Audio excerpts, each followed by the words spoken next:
KBS 열린 토론.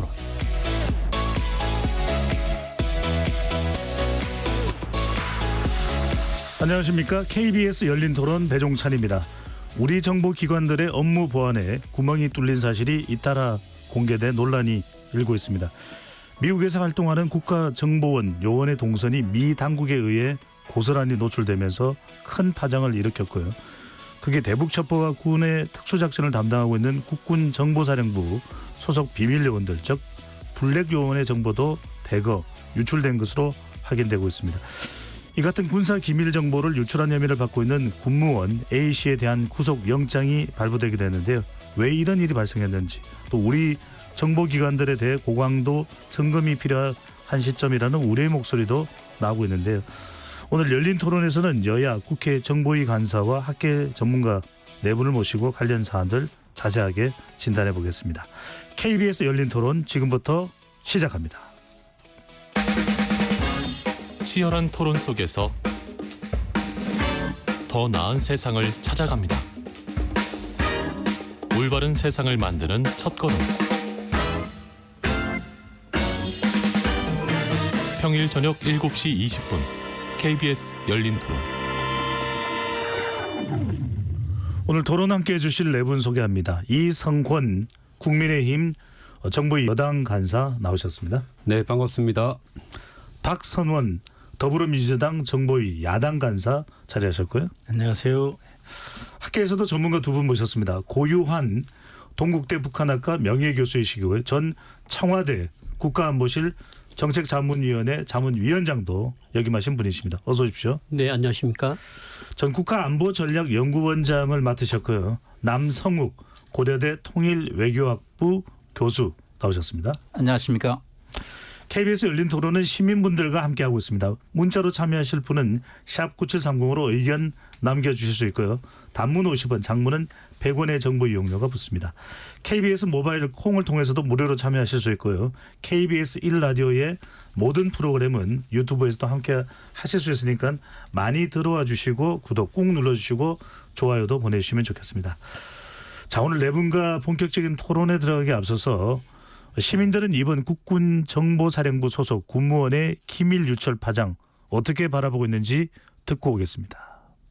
블랙요원 신상이 유출된 거는 심각한 거로 보죠. 블랙요원이라는 거를 한 명을 이렇게 하기 위해서는 굉장히 많은 투자가 들어가야 되는 건데 그러면 일순간에 그냥 한 번에 그냥 쑥 무너진 거잖아요. 또 지금까지 그런 일이 거의 없었던 걸로 알고 있고 모르겠어요. 나라가 좀 해이해져서 그러지 않나. 비밀 요원이라면 그 사람 개인 신상이 어쨌든 나라를 위해서 했잖아요. 헌신을 했는데 그게 개인 정보가 유출되면 나라에 대한 기밀이 누출의 위험도 있을 거고 또 개인적인 삶에서는 또 타겟이 될 수 있잖아요. 위험에. 그래서 있어서는 안 될 일이라 생각을 하고. 우리가 모르는 다른 뭐 기밀도 많이 있을 텐데 그게 같이 유출되지 않았나. 근데 그런 게 걱정스러운 거죠. 국가 기밀일 텐데 국가 기밀이라고 하면은 당연히 안보에 미치고 영향을 가고요.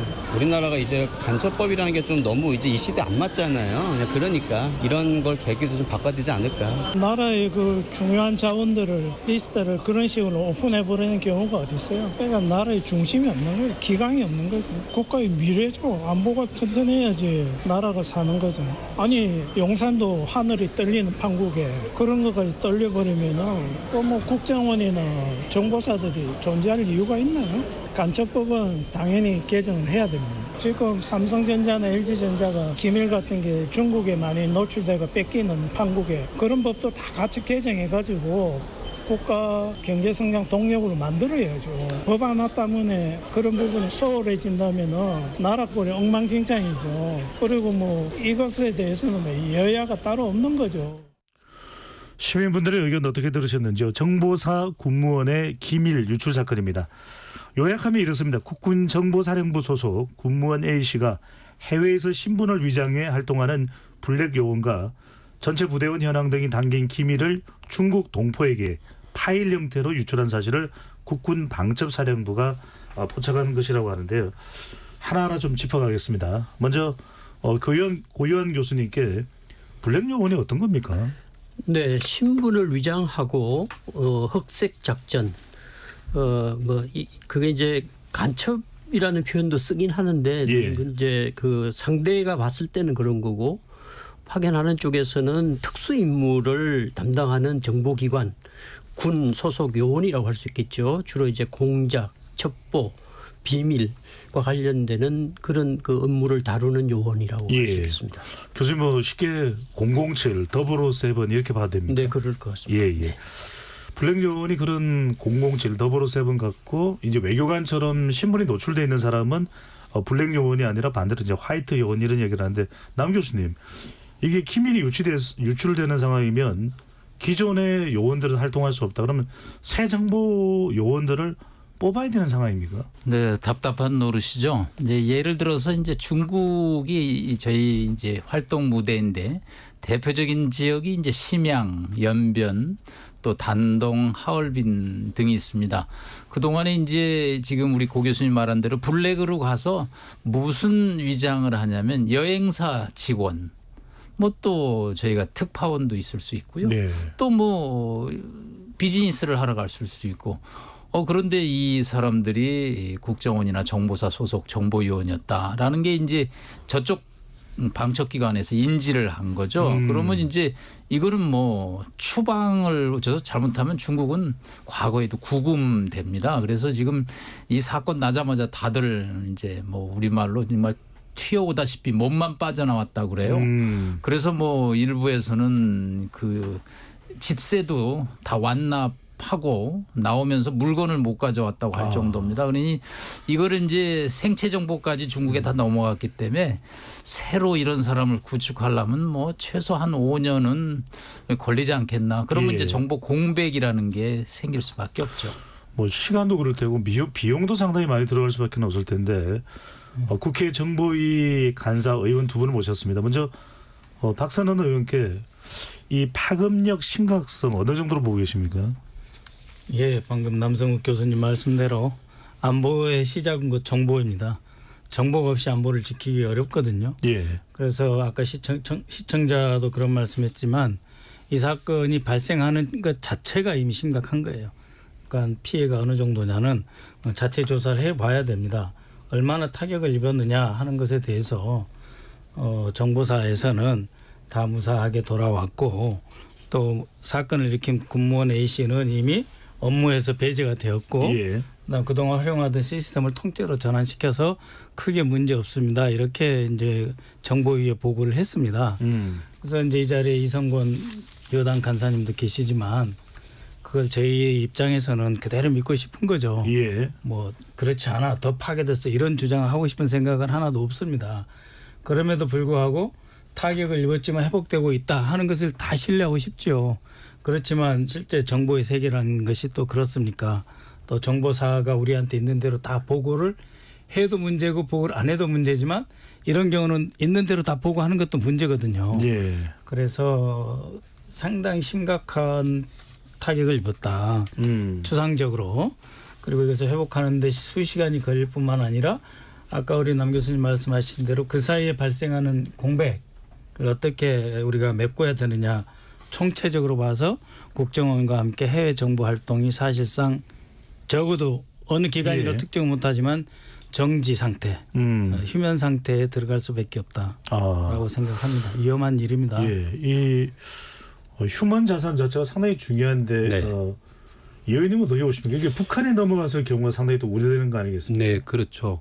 제가 아까 우리 야당 간사께서 말씀을 했지만 크게 블랙 요원과 노출된 걸 보면은 부대 그러니까 블랙 요원의 신상이라든지 그와 관련된 재반 정보들이 다 유출이 된 건데 크게 보면은 현지에서 우리가 괴멸적 상태로 빠졌다라고 정보사령관도 정보위원회에서 의원들의 걱정에 대해서 동의를 할 정도로 심각한 상황이라 봐야 되고요. 다행스러운 건 지금까지 활동해왔던 블랙 요원들이 설명에 의하면 한 명도 빼지 않고 안전하게 복귀하는 조치를 취했기 때문에 그분들이 만일에 중국 정부나 또 북한에 억류되어 가지고 고문을 받고 수사를 받게 된다면 우리가 가지고 있던 정보들이 유출될 가능성이 높았는데 다행스럽게 지금 현재까지 보고로는 한 명도 일단 억류된 사실 없이 안전하게 복귀 조치는 했다. 그리고 그쪽으로 출장 가야 될 그런 요원들에 대해서는 잠정적으로 다 중단을 짓겠다라는 면이 있습니다. 그까지는 예. 괜찮은데 문제는 그분들이 정보 수집을 하기 위해서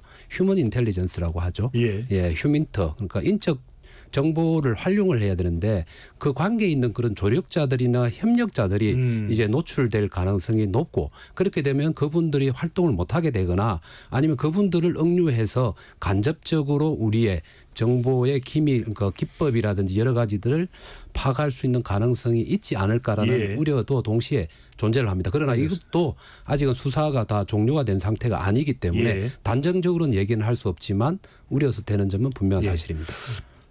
블랙 요원들의 주요 역할이 북한에 대한 이제 첩보를 많이 이제 수집하는 것일 텐데 지금 북남 밀착 관계에서 이게 상당히 중요하지 않습니까? 이게 상당한 차질을 빚는다라고 봐야 될까요, 남 교수님? 네, 지금은 중요하고 과거에는 안 중요했다라는 건 아니고요.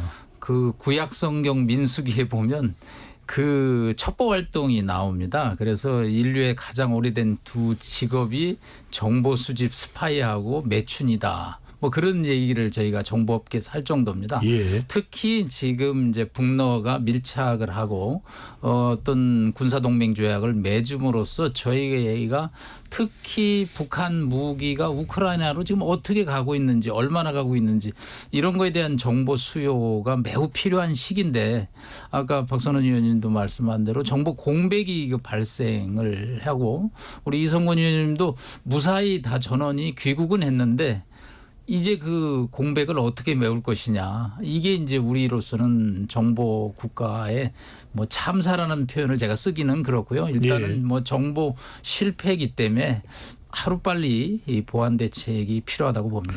고 교수님 이런 상황에서 이제 북한 또 러시아와 관련 또 북한의 중국과 관련 이런 정보 수집이 국가 안보상 중요하다고 볼 수밖에 없는데 대체할 수 있는 수단이 있습니까? 그건 이 군에 한정한 그런 그 불행 요원으로 알 수 있지 않겠습니까? 예. 이제 누출된 상황이 그렇기 때문에 다른 관련 기관들이 있기 때문에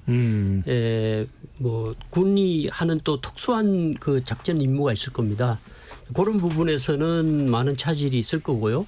나머지 그 통상적으로 국가 활동에 필요한 첩보 활동 같은 것은 다른 여러 기관들에서도 하고 있고 또 그 불행 요원 이외의 화이트 요원들 정상적으로 신분을 갖고 나가서 또 활동하는 그런 그 외교관이라든가 이런 그 신분을 갖고 있는 분들도 충분히 이제 할 수 있는 데까지는 할 수 있기 때문에 그 자체로 완전히 정보의 공백이다. 이렇게까지 단정하기는 어려울 것 같긴 합니다만은 그래도 그 우리가 이제 그 중국 쪽이 북한과 접경 지역이고 북한이 그 유일하게 그 통로로 많이 활용하는 곳이 중국 그 지역이기 때문에 그 지역에서 그런 일이 벌어졌다는 것은 대북 그 정보 획득이랄까 또 대북 어떤 우리의 임무 수행이랄까 이런 부분에서 많은 차질이 생길 것 같습니다. 예, 일반 말씀해 주시죠. 네, 의원님.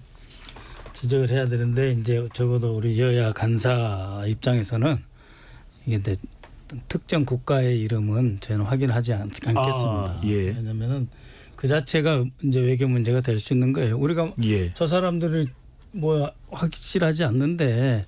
우리 정부에게 특정 국가가 왜 우리나라 와서 그런 짓을 하도록 방임했느냐 이런 항의도 들어올 수도 있고 맞습니다. 그런 상태에서 저희는 이제 특정 국가의 이름은 말씀드리지는 않겠습니다. 다만 이제 아까 대체할 수 있느냐 하는 부분하고 연관된 건데요. 그게 이제 특수정보라고 하는데 그는 인간 정보가 있고 신호 정보, 영상 정보가 있습니다. 신호 정보는 주로 이제 전자파 등 감청을 하는 게 신호 정보고 영상은 찍는 거예요. 영상과 신호 정보는 그게 일어난 순간에야 우리가 잡을 수 있는 거죠. 근데 휴민트라고 하는 거는 사전에 그들이 무슨 생각을 하고 있는지 어떤 계획을 세우고 있는지 어떤 의도를 갖고 있는지를 우리가 알 수 있는 거죠. 그렇기 때문에 이 특수정보 중에서 신호정보, 영상정보도 중요하지만 그것보다 훨씬 더 중요한 게 이제 블랙에 의한 사람을 통한 휴민트가 더 중요한 겁니다. 물론 영상이나 이제 이 도감 감청은 정확히 듣기 때문에 왜곡이 없죠. 예. 휴민트는 약간의 왜곡이 있을 수 있습니다. 운반 과정에서나 전달 과정에서. 그럼에도 불구하고 사전에 우리가 어떤 의도나 계획을 알고 대처할 수 있는 시간을 벌게 해준다고 하는 점에서 인간정보 휴민트는 다른 그 신호정보와는 좀 대체가 안 되는 그런 장점과 알겠습니다. 특수성이 있습니다. 예. 이 의원님 여기서 중요한 게 일반 국민들이나 또 정보위가 아닌 의원분들은 잘 접하기 힘든 정보가 이제 정보위에서 논의되는 내용인데 네. 제일 궁금한 건 이겁니다. 이 공무원 유출한 사람이 도대체 누굽니까? 심지어는 이 사람의 신분에 대해서 제가 뭐 입으로 감히 이야기하기는 됩니다만 뭐 북한하고 관련된 거 아니냐는 이야기 이건 뭐 확인된 차원은 아니라 일부 보도에서 나오는 내용이라서 여쭤봅니다. 북한하고 관련이 있는 부분이 직접적으로 있을지에 대해서는 지금 단정을 할 수가 없고요. 예. 지금 방첩사에서 그와 관련된 수사를 하고 있는 상황이기 때문에 절대 지금은 단정을 해서는 안 된다고 생각합니다. 대신에 지금 혐의를 받고 있는 피의자가 됐죠. 이미 구속 수사를 지금 받고 있는 상황이기 때문에 그 피의자 같은 경우는 정보사에서 이미 오랫동안 20년 넘게 근무하고 적어도 부사관 근무를 했던 사람이고 제대하고 난 다음에 5급으로 다시 군무원으로 채용이 되어가지고 채용이 됐거든요. 5급으로 있는 그리고 이건 언론에도 공개가 되었던 사실이기 때문에 그래서 상당히 그 내부 사정에 대해서 잘 알 수 있는 사람이긴 하지만 그 블랙요원과 같은 인적 정보에 접근할 수 있는 그 계열에 있는 것은 아니라는 게 저희들이 예측을 하고 있는 부분인데 그게 과연 어떻게 접근이 됐을지는 지금 방첩사에서 적극적으로 조사하고 있는 상황이기 때문에 최종적인 결과를 보면 알 것 같고요. 다행스러운 건 아까 다른 교수님도 그런 말씀을 하셨는데 지금 그 불특정 국가에 파견돼 있는 다른 정보기관의 블랙 요원이라든지 이런 부분에 있어서는 손상이 없는 걸로는 확인이 되는 것 같은 느낌은 듭니다. 알겠습니다. 이번 조금 말씀하십시오. 특이한 점은 방첩사가 이걸 스스로 인지했느냐 그게 아니거든요. 이거는 국정원 저는 조금 두 의원님하고 달리 교수 신분이니까 조금 자유롭게 얘기할게요. 국정원의 화이트 해커들이 북측이나 또 유사 사이트를 해킹하는 과정에서 우리 블랙 요원 리스트가 저기가 있네. 그래서 이것이 알려졌고 그것이 또 결국은 2달 전에 통보를 했는데 뭐 두 의원님들 정보사 입장을 청취했는지 모르지만 저희 민간인 입장에서는 좀 답답한 게 도대체 이 사건에 대해서 심각성을 인지하지 못하고 있는 것 같아요. 그래서 오늘도 뭐 언론에 따르면 전부 다 통화 내용 내라 정보사 직원들 대상으로 정보사령부에서 아니 지금 내부에 이 사건이 어느 정도 국민들이 걱정하는지를 좀 인식을 못하는 정도로 그래서 내부에 이게 혼자 일로 과연 가능한 건지 저는 혼자 이거 가능하지 않다고 봅니다. 바로 이 대목입니다. 박선호 의원께 여쭤봐야 될 것이 지금 나온 몇몇 관련된 내용을 보면 이 군무원이 보안 규정을 어기고 다수의 민감한 내용들, 기밀들을 저장을 하고 있었다. 또 과연 이걸 군무원회 씨가 오랫동안 근무한 사람이 그전에는 이런 일이 있었는지 없었는지 모르겠습니다만 지금 이게 크게 불거진 것이 과연 혼자 있겠냐, 조력자도 있지 않겠느냐, 또는 배우는 어디냐, 이걸 계속 또 궁금해합니다. 그러니까 이제 남 교수님께서 이제 국정원 이야기를 하셨는데요. 정확히 말하면 이제 국정원이 아닌 다른 그 정보기관에서 이걸 포착을 했어요.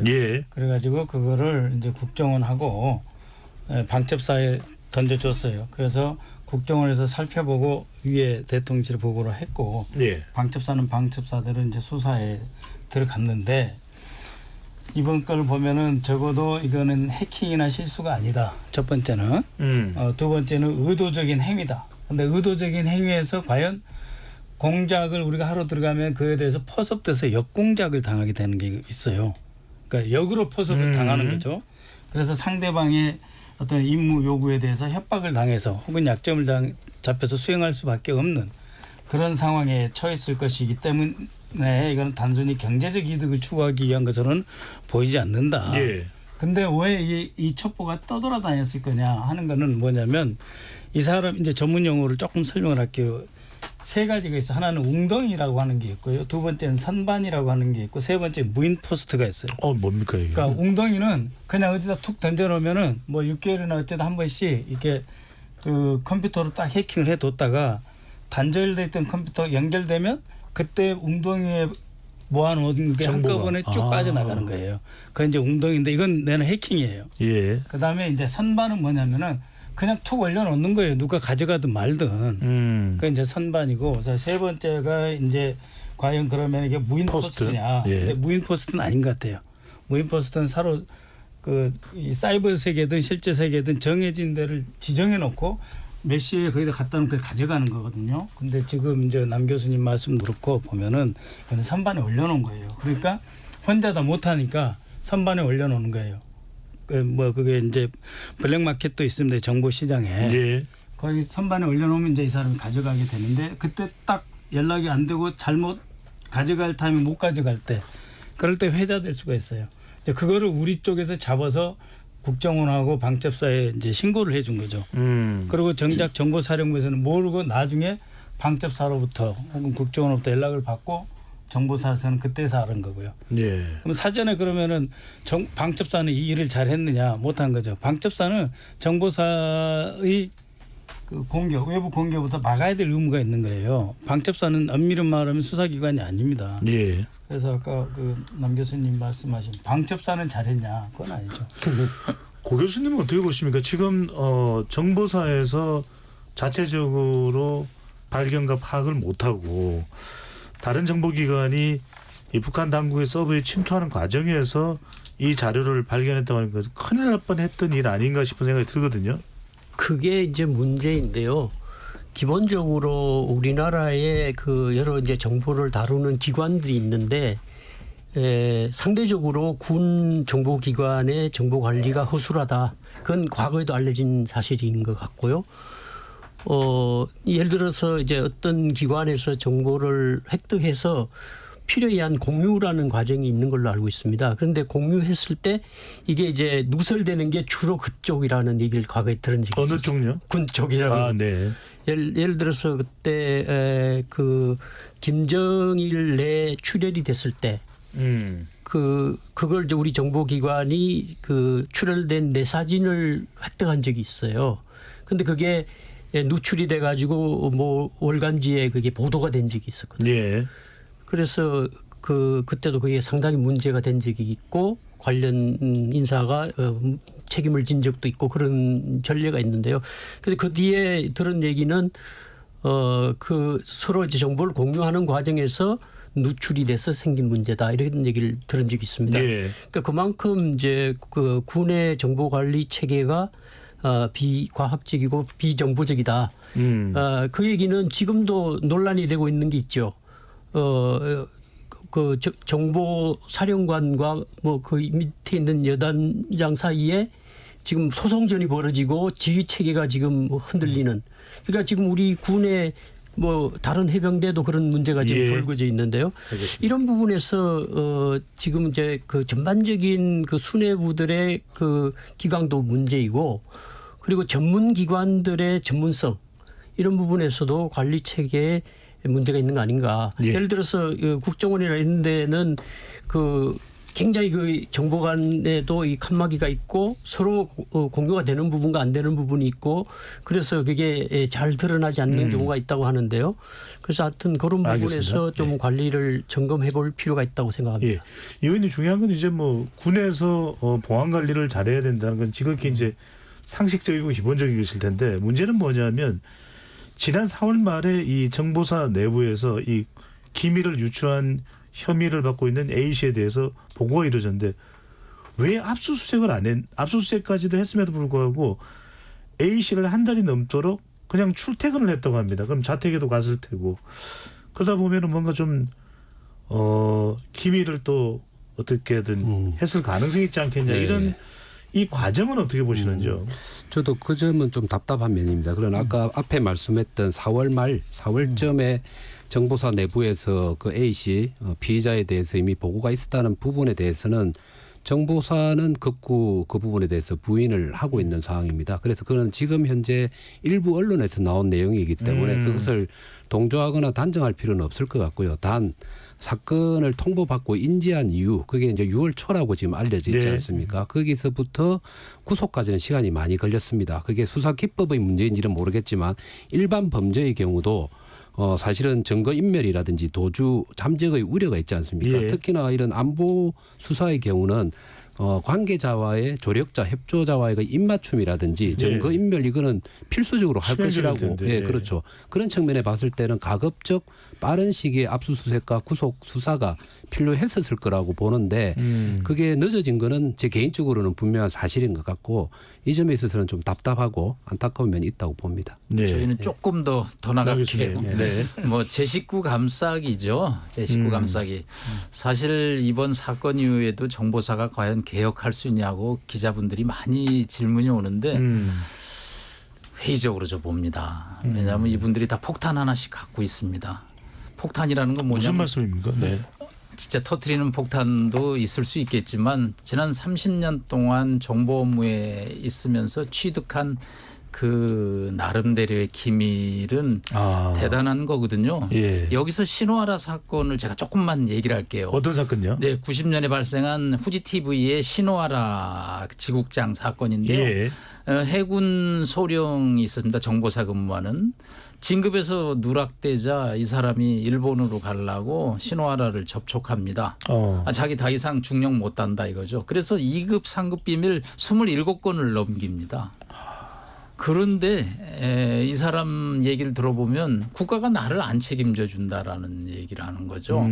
여기는 물론 또 다른 이제 후반부 얘기가 있긴 하지만 CIA나 FBI 퇴직 직원 관리가 굉장히 필요합니다. 왜냐하면 그 사람들이 그래도 무명의 헌신을 했거든요. 그런데 뭐 진급이 안 되거나 계급 정년으로 나갔을 때 뭐 그 사람들에 대한 보상도 이거 지적을 해야 되거든요. 뭐 이번 A 씨가 그런 경우에 해당되는지 안 되는지는 저희는 정확하게 모르지만 그런 측면에서 외국 정보기관의 퇴직 직원 관리 매뉴얼은 이번 기회에 조금 두 분 의원님이 정보위에서 좀 지적을 해 주시면 좋을 것 같습니다. 중요한 말씀입니다. 그 남 교수 말씀하신 김에 지금 이 블랙요원 정보를 유출시킨 것은 사실 상당히 큰 이 국가 안보상 위협을 불러올 수도 있는 건데 간첩죄 적용이 되지는 않는다. 이게 주장이 나오는데 그 이유가 있습니까? 네, 지금 뭐 우리나라 형법이 53년, 70년 전에 만들어졌습니다. 그래서 적의 경우에만 간첩죄를 적용하는데 그 적은 노스코리아 평양의 경우만 해당이 됩니다. 그래서 이번 A 씨가 자기는 중국 조선족한테 이걸 넘겼다고 그러거든요. 그러니까 이 사람 간첩죄 적용이 지금 잘 안 될 수가 있습니다. 그래서 뭐 두 분 의원님이 이제 법안 개정안들을 지금 내고 계신데 이 문제에 관해서 이번에 정말 소잃고 외양간이라도 고쳐야 될 부분 중에 하나가 형법 개정안, 군형법 개정안을 꼭 해 주셔야 될 것 같습니다. 이거 좀 토론해 볼까요? 2004년부터 국회에서는 간첩죄를 확대하는 내용의 형법, 군형법 개정안이 꾸준히 발의를 됐는데 통과는 안 됐습니다. 이 두 분과 좀 의견을 나눠볼 거 좋으면 좋겠는데 먼저 박선원 의원부터 먼저 말씀을 주신다면요. 간첩죄 적용 범위에 대해서요. 지금 이제 그 이미 19대 때 가까이 보면 19대 때 2013년 3월 18일 날 이제 홍익표 의원이 발의를 한 게 하나 있고요. 그다음에 2022년 11월 달 21대 국회에도 또 역시 홍익표 의원을 비롯한 우리 민주당 의원이 발의를 한 게 있습니다. 즉 무슨 이야기냐면 적국만을 간첩에 해당한다. 그 나머지는 군사 기밀, 또 군사 기밀 아닌 첩보 내지는 간첩 행위는 그거는 또 뭐 저기 기밀 중에서 아주 낮은 걸로 취급이 돼요. 그래서 그거 걸리면 대개 집행유예나 벌금으로 나옵니다. 그래서 제가 이번에 이제 법안으로 내놓는 것은 적국은 그대로 두고 북한, 그다음에 외국 및 외국의 단체 이익을 대표해 가지고 대한민국의 군사 기밀 또는 기밀에 접근하려 하거나 빼낸 자에 대해서는 똑같이 간첩에 대해서 적용하는 그런 간첩죄를 씌워야 된다. 그래서 적국에 대해서 협조한 간첩하고 외국 예를 들면 미국이나 중국이나 이런 나라에 협조한 그 간첩하고 약간의 무기징역 사형도 가능하고 적국에 대해서는 그러나 외국에 대해서는 그 정도까지는 아니지만 7년 10년 이하로 낮추지만 예. 똑같이 간첩죄를 적용할 수 있게 해서 이번에 제가 이 7월 23일 날 지금 법안을 발의를 해놓은 상태고요. 예. 저희 당에서는 이것을 적극적으로 밀고 있습니다. 왜냐하면 2013년 훨씬 이전부터 이걸 우리 당에서 추진해 왔기 때문이고요.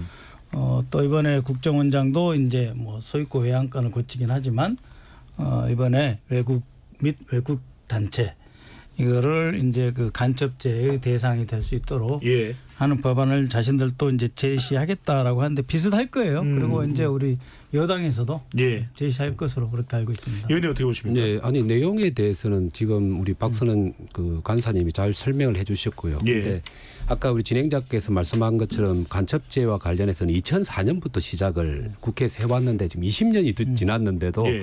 이게 전혀 개정을 못 하고 있다라는 것 자체가 좀 안타까운데 제가 2004년에 국회의원을 했었습니다. 아. 그때 17대 국회가 됐는데 그때 최재천 의원이 발표했는데 이게 약간 초기 단계의 쟁점과 논쟁하고 지금 현재 논쟁이 좀 달라져 있습니다. 어떻게 달라졌습니까? 초기에는 그때 당시에 형법을 개정을 해서 간첩죄를 적용시키는 걸 국가보안법 폐지를 위한 대체 수단으로 생각을 했습니다. 그때 아마 기억하실지 모르겠지만 노무현 대통령 시절이었고 여당이 저 집권당이 그리고 2004년입니다. 2004년 그리고 박근혜 당 대표가 야당을 이끌고 있을 때인데 노무현 대통령이 국가보안법 폐지 그리고 사립학교법 개정 그리고 또 방송관계법이라든지 이런 4대 법안을 적극적으로 추진하는 과정에 국가보안법을 없애야 되는데 그걸 대체할 법이 필요하니까 형법 논쟁으로 간 거예요. 그러다 보니 예. 이게 이념 성향이 강해져서 1도 디테일한 논쟁을 못했습니다. 그래서 그게 표류되다가 아까 우리 저 박선원 간사님 말씀했는데 2016년 정도 들어가서 홍익표 의원뿐만 아니고 국민의힘에서는 이철우 의원도 법안을 제출했는데 그때부터 논쟁이 이제 디테일하게 갑니다. 그러니까 적국뿐만 아니고 외국에도 적용을 시키는 부분과 그다음에 그렇게 되면은 뭐 우호국가, 비우호국, 동맹국가 뭐 이런 게 또 디테일하게 예. 논쟁이 발생하고 그다음에 기밀을 군사 기밀뿐만 아니라 또 경제와 관련된 산업 기밀이라든지 이게 또 복잡하게 얽히면서 그 디테일에서 정리를 못 해내는 겁니다. 당시 이철우 의원이 그걸 했던 거죠. 이철우 의원도 그때 지금 경북지사고요. 예, 맞습니다. 국정원 출신이고. 예, 그러니까 네. 양당이 이미 그때는 같이 냈던 거죠. 아. 예, 그때부터 해서 근데 그게 지금까지 끌고 와서 하나 또 해결을 못한 상태인데 저는 조금 긍정적으로 보는 게 이번에 이 사건 수미테리를 비롯해 가지고 그다음에 군무원의 기밀 유출 이것 때문에 예. 여야가 아마 이번 국회에서는 반드시 그 법안을 통과시키지 않을까 저는 그렇게 기대를 하고 고 있습니다. 교수님 말씀하시고 남 교수님 갔다가 박 의원님 가겠습니다. 네. 아마도 뭐 저는 이 부분에 대해서 뭐 그렇게 전문성을 갖고 있지는 않지만 과거에 이게 잘 처리가 안 됐던 이유 중에 하나가 국가보안법, 형법, 뭐 기타 이제 여러 법이 있는데 이중 삼중 그런 이제 그 연계가 있을 겁니다. 있으면서 이제 이게 수사기관의 민주적 통제와 관련이 있었다고 들었습니다. 그러니까 그 이게 간첩 또는 우리가 이제 이적 뭐 이런 거 할 때 보면 예. 과거에 정치적으로나 뭐 이런 데서 많이 이념적으로도 오해들이 좀 예, 있었고 그래서 아마도 이 부분을 정치권에서 이렇게 최종적으로 매듭을 짓지 못했던 거 아닌가 하는 생각이 듭니다. 그래서 예. 뭐 의원님들이 이제 그런 부분을 다 감안해서 이번에는 잘 정리를 해 주실 것 알겠습니다. 같습니다. 남 교수님 말씀하시고요. 네, 미국의 로버트 김 사건 조금 얘기 드릴게요. 네, 한국계 미국인 로버트 김이죠. 김성곤 의원의 네. 전 의원에도 가족이기도 하시죠. 네. 네네. 그분이 이제 한국 무관한테 뭐 잠수함 강릉 잠수함 사건 정보를 줬다가 FBI의 수사에 걸려서 9년을 살았습니다. 예. 이거 우리나라 지금 법으로 하면 집행유예라고 합니다. 아까 신화라 사건은 2급, 3급 비밀 27건이 넘어갔거든요. 이거 미국식으로 하면 한 20년 받습니다. 그런데 당시 고영철 소령은 4년 받았고요. 신화라 지국장은 3년 해서 집행유예 받아갖고 그냥 추방해버렸습니다.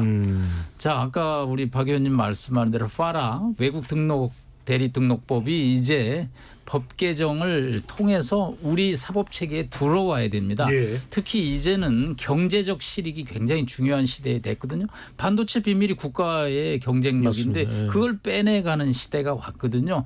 그래서 북한뿐만 아니라 우리의 국익을 침해하는 행위에 대해서는 등록법을 새로 적용을 해서 예. 처벌을 해야지만 우리의 국익이 수호되는데 지금 마침 만시지탄입니다. 사실은 예. 아까 이 의원님 말씀은 17대 때 얘기가 시작이 됐는데 20년이 지나도 사법이 뭐 정치적인 이유인지는 모르지만 이제는 해야 되는 시점이 왔다고 예. 봅니다. 박 의원님 충분히 시간 드리겠습니다. 예, 그 이제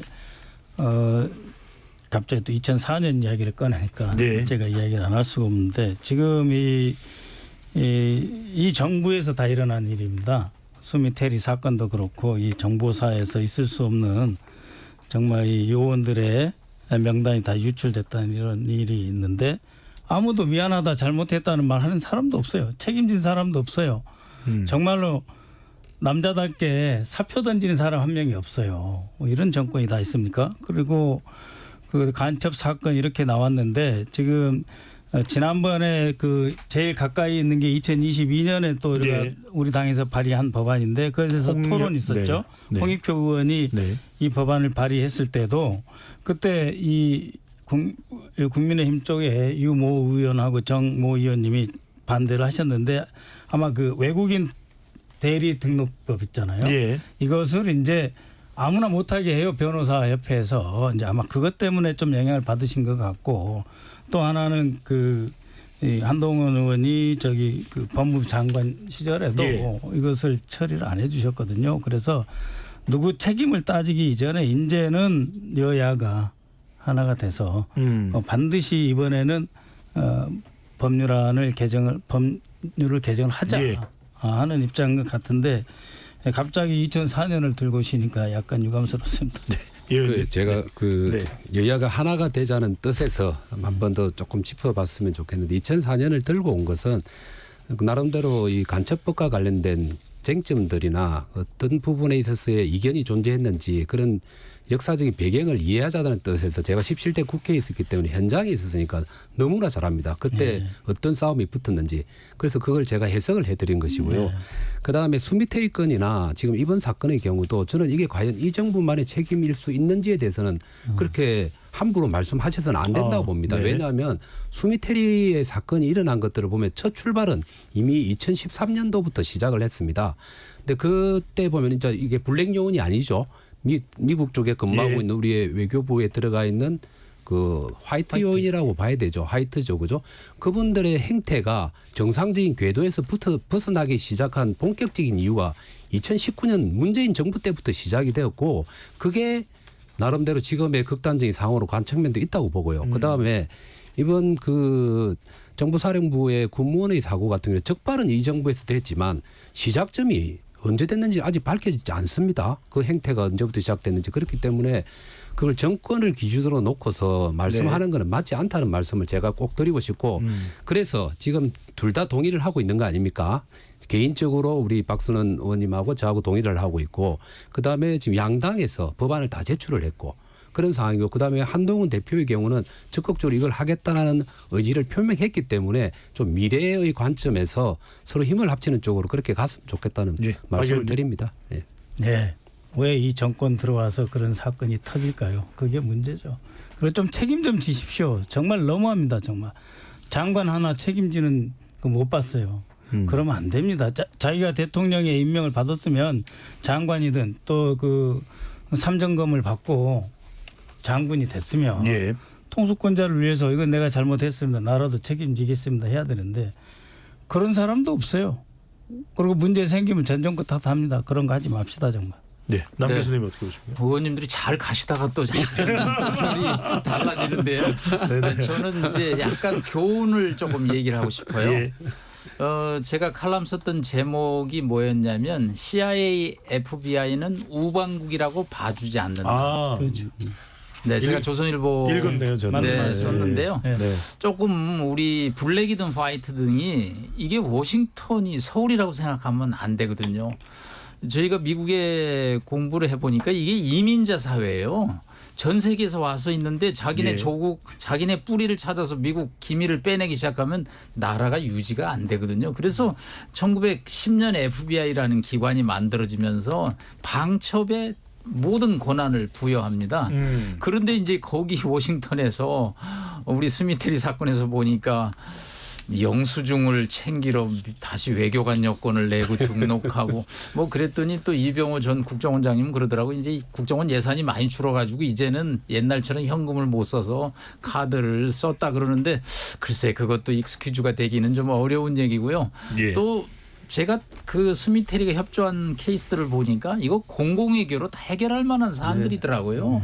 뭐 토니 블링컨 장관 면담하고 나오는 거를 대사관 차로 이거 데리고 가서 또 그 디브리핑 받는 것도 그것도 예. 좀 하고요.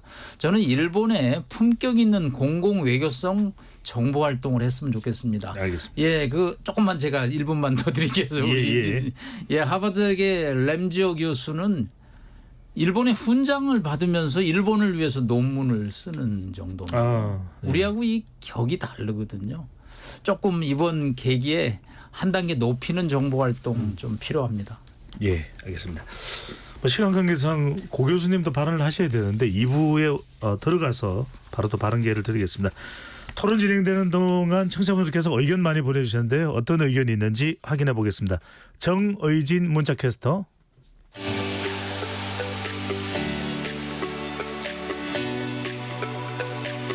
네, 지금까지 청취자 여러분이 보내주신 문자들 소개합니다. 1279님, 블랙 요원, 화이트 요원, 영화 같은 얘기를 뉴스에서 듣다니 놀랍습니다.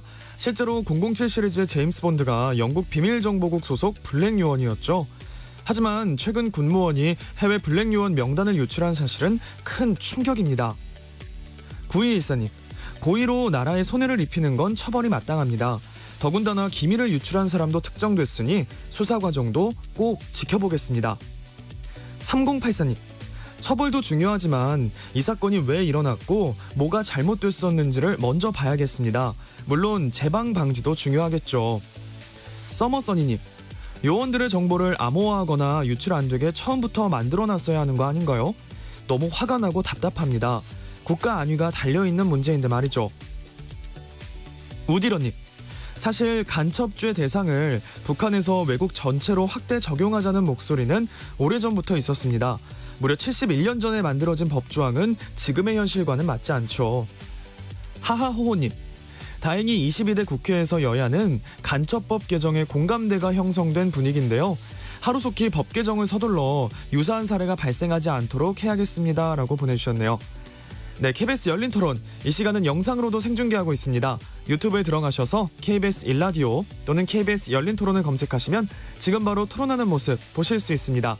방송을 듣고 계신 여러분이 시민 농객입니다. 계속해서 청취자 여러분의 날카로운 시선과 의견 보내주세요. 지금까지 문자캐스터 정희진이었습니다.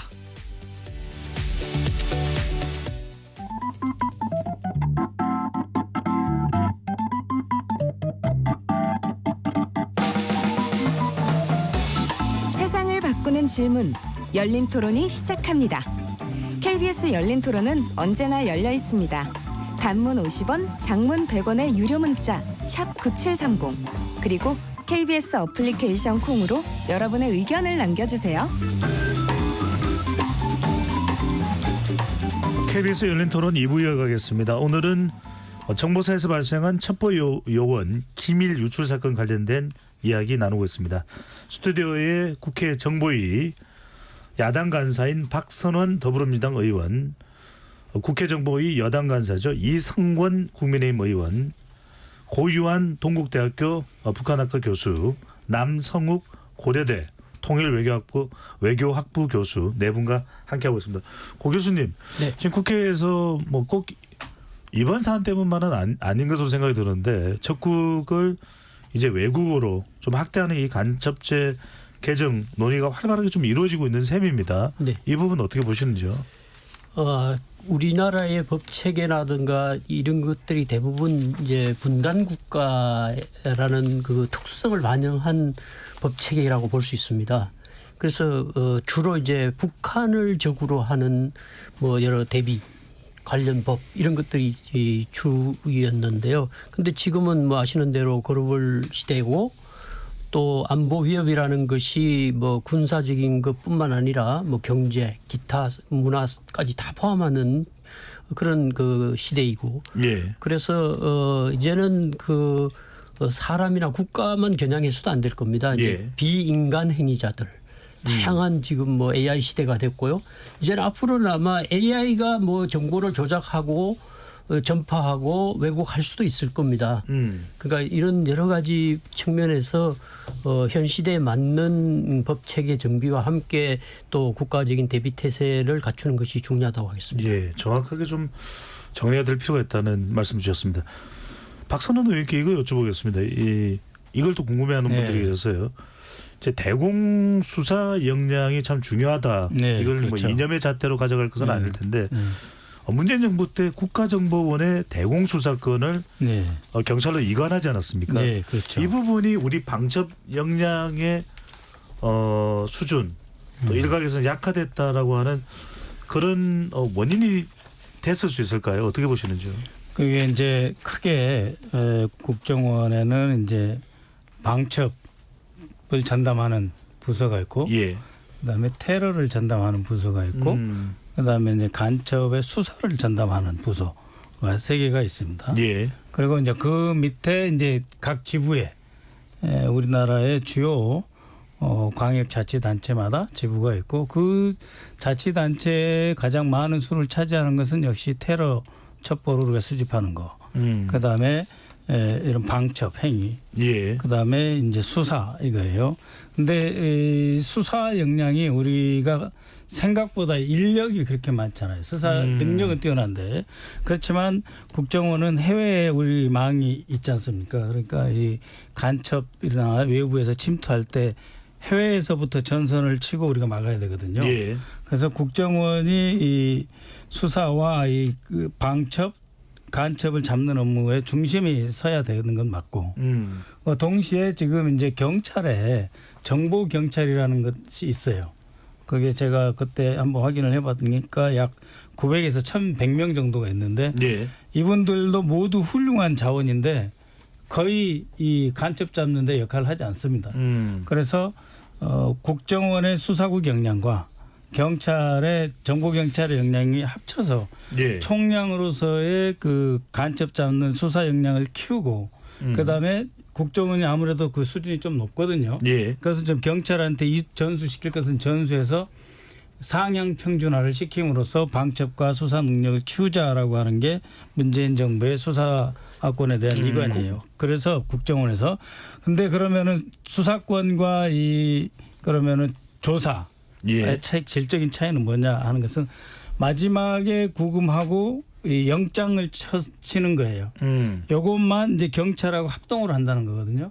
그래서 현재 검, 경, 국정원 3개 기관이 합동 방첩 센터를 운영을 하고 있습니다. 예. 그래서 전체적으로 국정원과 경찰, 정보경찰 그다음에 안보수사국의 역량이 합쳐져서 전체적으로 그 대공 업무의 예. 역량을 강화한다라고 하는 게 알겠습니다. 우리 보관이었습니다. 네, 고 교수님 말씀 듣고 이성건 의원으로 가겠습니다. 이 부분은 뭐 저도 조금 관여한 적이 있어서. 아, 그러시군요. 네, 네.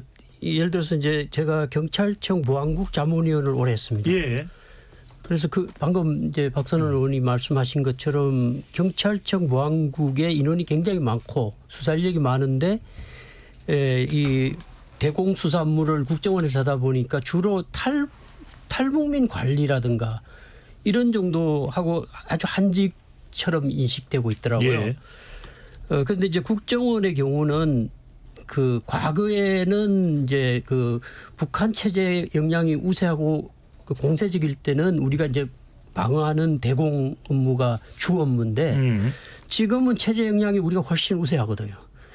그러면 이제 대공 수사 같은 것은 경찰로 넘기더라도 협조를 하겠죠. 예. 정보 같은 건 협조를 하되 대신에 이제 국정원의 우수한 그 자원과 능력을 공세적인 데 써야 된다는 거죠. 음.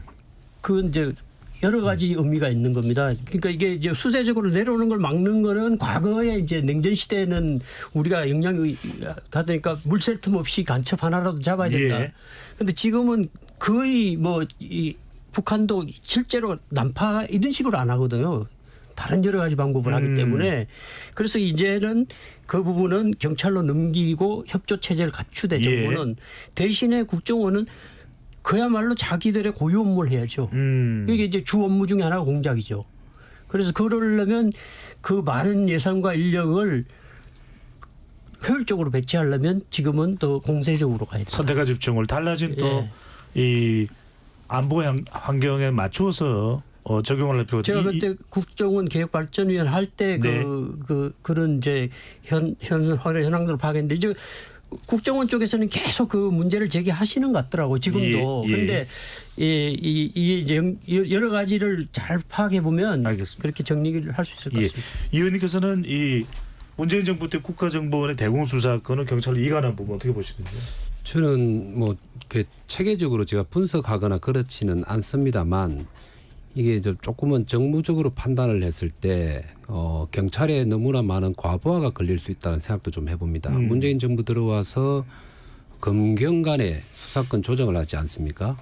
검수완박이라고 해서 검찰이 가지고 있던 수사권을 경찰로 넘겼죠. 그다음 마찬가지로 국정원이 가지고 있는 대공수사권도 경찰로 넘겼습니다. 그러니까 양대 권력기관인 검찰과 국정원의 약간은 뭐 민주적 통제라는 명분인지는 잘 모르겠습니다만 이걸 떼어가지고 경찰로 다 넘겼는데 경찰이 그것을 소화할 수 있을 만큼의 그 시스템이 되는가에 있어서는 예를 들면 경찰의 경우는 거의 인사 시스템이 이게 수시로 인사가 이동이 되거나 순환보직으로 가거나 아니면 또 다양한 곳으로 옮겨 다니면서 승진을 해야 되는 문제가 있을 거라고 봅니다. 그러나 전문성의 유지에 문제가 될 수도 있다. 그래서 일반 수사에서는 상당히 전문성이 축적이 될 수가 있겠지만 국정원이 가지고 있는 수사의 경우 대공 수사의 경우는 단기적인 성과를 바라는 게 아니고 낼 수가 없고 한 사람의 그 위험 인물에 대해서 한 10년간 추적해 가지고 어떤 결과를 내야 되고 설령 결과가 안 나올 수도 있거든요. 그러면 그런 부분들은 경찰이 그 업무를 맡았을 때는 지금의 경찰의 인사 시스템상 전문성이 축적이 될 건가에 대한 우려가 솔직히 좀 있습니다. 물론 지금 올해 1월 1일부터 시행이 돼 있기 때문에 좀 지켜봐야 될 문제인데 상당한 우려를 갖고 있기 때문에 저는 개인적으로는 최종적으로는 국정원이 다시 대공수사권을 가져야 된다는 입장을 좀 우려가 있다는 말씀이시고 남 교수님? 이거 간첩에 대해서 조금 오해가 있는 것 같아요. 우리가 이제 20세기 간첩은 교육받았죠. 아침에 산에서 이슬 맞고 내려오는 사람, 무슨 밤에 모스보 두드리는 사람. 21세기 간첩은 내려오지 않습니다. 아까 드보크 무인 포스트 아까 박선원 의원님 얘기하셨는데요. 딱 북한에서 봅니다. 대남 공작부에서.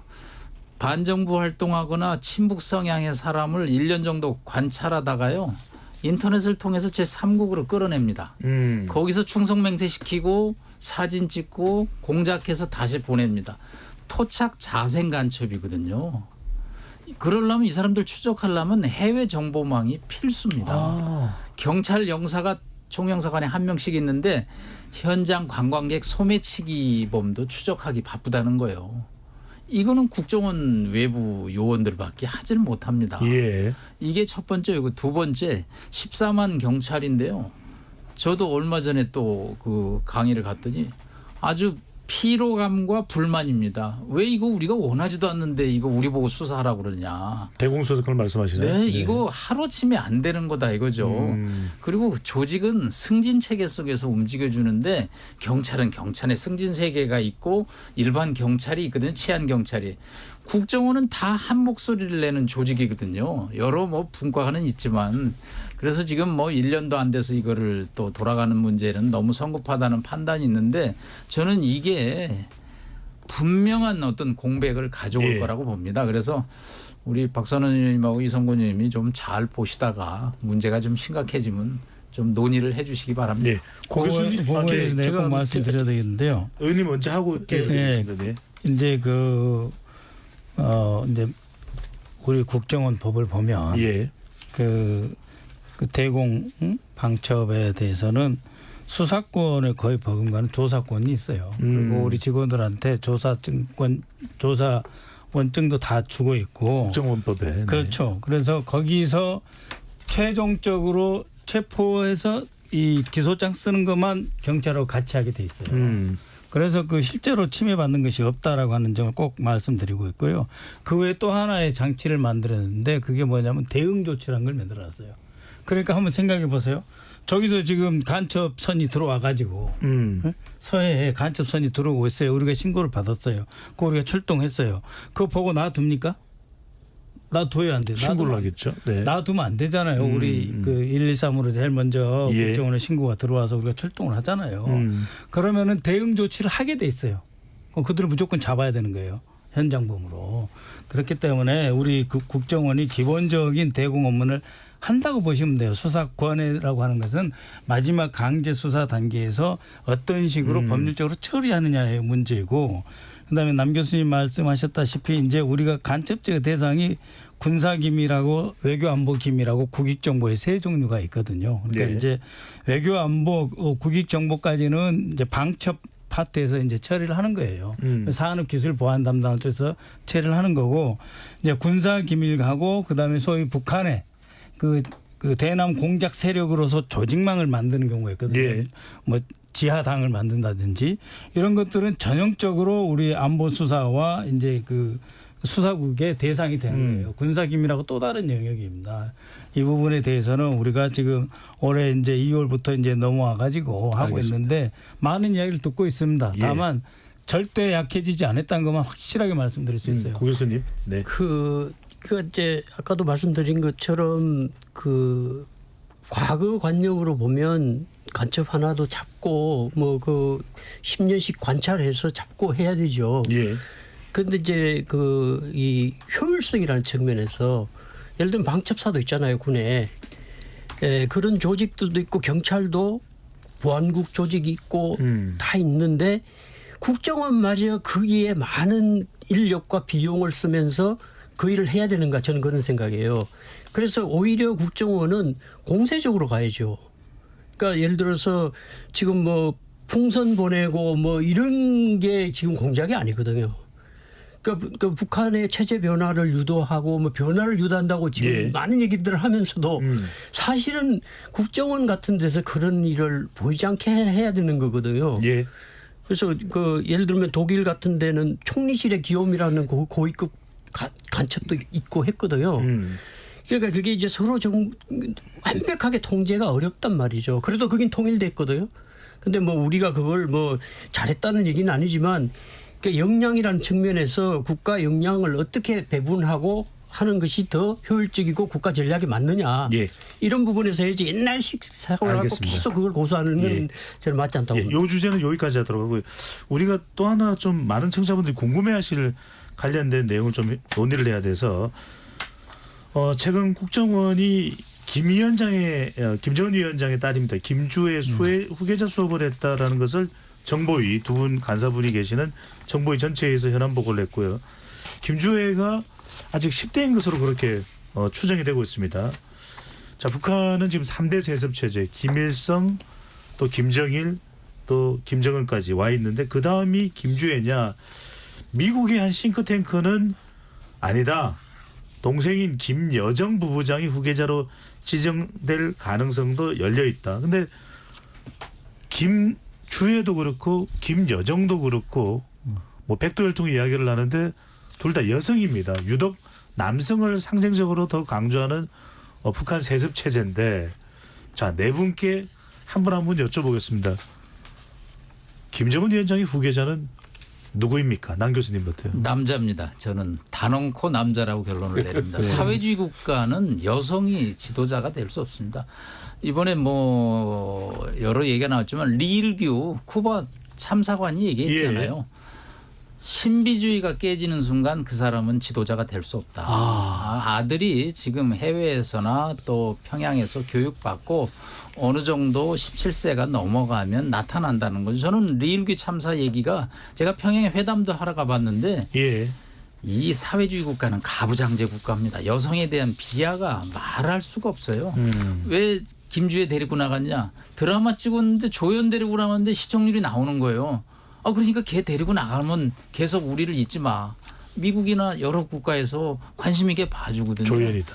이거 한시적인 겁니다. 그리고 예. 김정은 위원장 이제 나이 41인데 후계를 가지고 이거 얘기하는 것 자체 저는 본질을 잘못 짚고 있다고 생각합니다.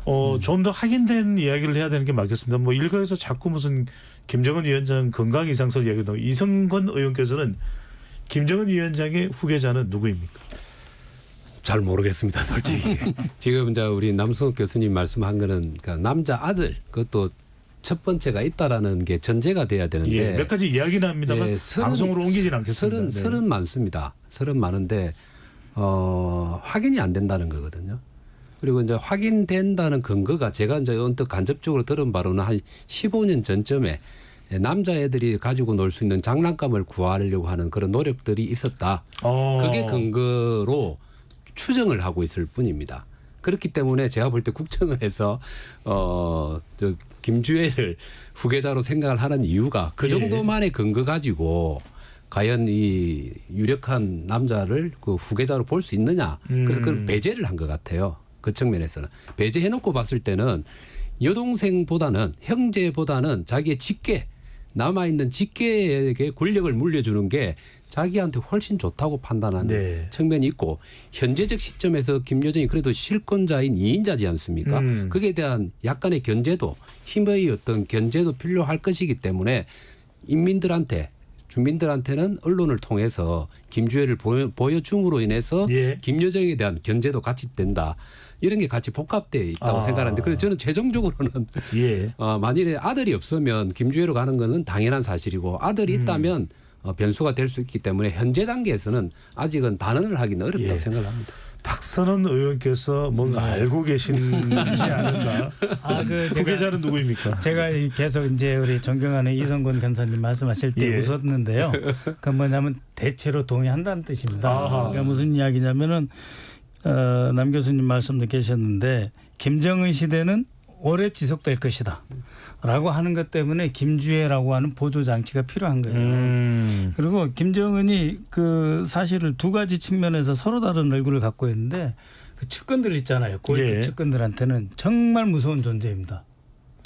예를 들면은 김영철 하면은 확 뛰어와야 돼요. 통전부장 김영철로 우리 대통령이나 우리 그 대표단이 가 있는 자리에서도 그다음에 저쪽 가보시오 하면은 뒤로 확 도망가듯이 그 밀쳐서 던져지듯이 뒤로 확 나가요. 그 정도로 김정은은 그 자기의 측근 그룹에서 무서운 존재예요. 그러면서도 이 사람은 이제 이 정통성이 상대적으로 약합니다. 그러니까 수해 나면은 배 타고 가서 목숨 거는 모습 보여줘야 되고 또 작년에 경제적인 성과가 없었다 그러면은 신년사 할 때 눈물도 흘려야 되는 뭔가 이렇게 돌보는 지도자로서의 자기 위상을 여전히 구축해 나가고 있고 이 김정은 시대는 쉽게 끝나지 않는다. 그러면서 나도 아버지 가정을 가지고 있는 사람이다 하는 보조 장치로 이제 김주혜가 쓰이는데 근데 딸내미 데리고 다니면 보기가 안 좋잖아요. 그러니까 지금 공개 행사의 약 70%를 군사 행사에 데리고 다닙니다. 그러니까 무슨 경제라든지 뭐 학교라든지 이런 데 김주혜를 데리고 다니지 않아요. 그래서 이 김주혜도 만약에 키운다고 한다면 군사적인 지도자, 미래의 지도자라고 하는 이미지 두 개를 쓰고 있지만 그것은 김정은의 새로운 이미지, 보완적 이미지이고 김여정을 견제하는 측면도 맞고 건강이 안 좋다 그러는데요. 그 겨울철에 여전히 말 타고 며칠씩 다니는 사람입니다. 허벅지라든지 이런 거 보면 아직 건강해요. 담배 피고 몸무게 나간 거 보면 건강하지 않는데. 말이 위험해지죠. 고 교수님. 여기 다 남성이기 때문에 남성 중심적인 사고를 하시는 것 같아요. 근데 저는 사실은 이제 제가 국정원 고 교수님 후계자가 김주혜 또는 김여정 중에 한 사람이다. 후계굴에 김주혜가 있다는 입장입니다. 그건 맞죠. 그러니까 저는 이제 그 통일연구원장 할 때 국정원이 김주혜는 아닐 것이다고 할 때도 저는 반발했던 입장이었거든요. 그래서 언론에 찾아보시면 제가 김주혜일 가능성이 높다. 그 이유는 저는 이제 북한을 오래 공부한 입장에서 보면 선대들의 후계 구축 과정을 보면 알 수 있는데요. 예. 지금 김여정으로 넘어가는 과정은 거의 유사해요. 혈통 개성론, 김주애로 넘어가는 과정이 예. 혈통 개성론, 또 장군영 지도자, 그러니까 군사 활동에 많이 부각시키는 지금이 이제 후계자로서 덕목을 쌓을 수 있는 제일 좋은 시기예요. 예. 핵무력이라든가 뭐 이런 부분. 그리고 이 최고 지도자는 수령은 어버이 수령이지 남자 여자라는 개념이 없어요. 절대자입니다. 초월자고. 그래서 얼마든지 시간이 많기 때문에 만들어낼 수 있어요. 다만 최종적으로 되느냐 여부는 지금 얘기할 수 없어요. 왜냐하면 이제 주애와 관련되는 상징들을 보면 별, 향도, 그다음에 백마, 예. 이런 그다음 알겠습니다. 우표까지 발행했어요. 네. 그러니까 이런 여러 가지 징후를 볼 때 후계가 아니면서도 그렇게 한다는 건 장난칠 수 없는 거거든요. 예. 그리고 아들이 없는 것도 알겠습니다. 여러 차례 그 남북 정상회담에도 딸이 있다는 얘기를 했고요. 예. 그래서 이 부분은 뭐 지금 국정원이 전 제대로 판단하고 있다고 봅니다. 되고 안 되고는 그건 그 이후의 문제이고 일단 후보군에 두고 봐야 된다. 예. 알겠습니다. 제가 하나 지금 고 교수님 말씀에서 확인을 한 게 설마 만약 여성 지도자가 오더라도 어머니 수령이 아니라 어버이 수령이다. 네, 알겠습니다. 자, 여하튼 오늘 우리가 그 군무원의 이 정보사 기밀 유출 관련된 이야기를 하고 있는데 시간이 거의 마무리가 돼가서 두 분 의원분께 딱 1분씩밖에 못 드릴 것 같습니다. 정보 관리를 과연 어떻게 해야 될지 먼저 이성권 의원부터 말씀하시면요. 네, 아까 제가 큰 틀에서는 그 국가 안보 역량을 전체적으로 좀 상향을 시켜야 되는데 국가정보원의 대공수사권을 가져오는 필요가 있다는 점 하나 하고요. 지금 현재 의석 지형이 국회에서 그게 안 되기 때문에 쉽지는 않은 문제인데 장기적으로는 다시 고민해야 될 과제다. 예. 그리고 방첩사령부가 전 정부 시절에 한 30% 정도 인원이 감축이 됐습니다. 뭐 여러 가지 문제 때문에. 근데 지금은 그 역량을 좀 회복시키기 위해서 인원 정원이 필요하다는 면, 또 하나는 간첩에 대한 이게 재판을 진행하게 되면 법정이 일반 법정에서 지금 다루고 있기 때문에 전문성이 상당히 부족합니다. 판사님들도 다 계속 순환보직이기 때문에 이게 안보와 정보와 관련된 사건의 경우는 좀 특수한 영역이 있기 때문에 별도의 미국이 그런 걸 두고 있는데 정보와 관련된 별도 정보 범죄와 관련된 별도의 법정을 우리가 고민해야 된다. 이 세 가지는 좀 꼭 좀 강조를 하고 싶습니다. 예. 네, 지난주 월요일, 화요일, 7월 29일, 30일 이틀 동안 국정원에 대한 업무보고 및 현안보고, 정보사, 방첩사 등 군 관련 정보기관의 현안보고를 받았습니다. 그때 느낀 점은 뭐냐면 우리나라 정보기관이 정말 어려워졌다. 정말 미안한 이야기지만 그 냉동실에 들어있는 생선 같아요. 그러니까 과거에 우리 남성욱 교수님도 잘 아시지만 딱 원장이 같이 이 정보에 나오면은요 정말 서슬이 퍽합니다. 그 뭐냐면은 권력이 세다는 게 아니라 직원들이 일하는 느낌, 뭔가 생명력, 생동감, 이게 정말 바바박 이렇게 살아있는 느낌이 들거든요. 그런데 이번에 전혀 달랐습니다. 제가 기조실장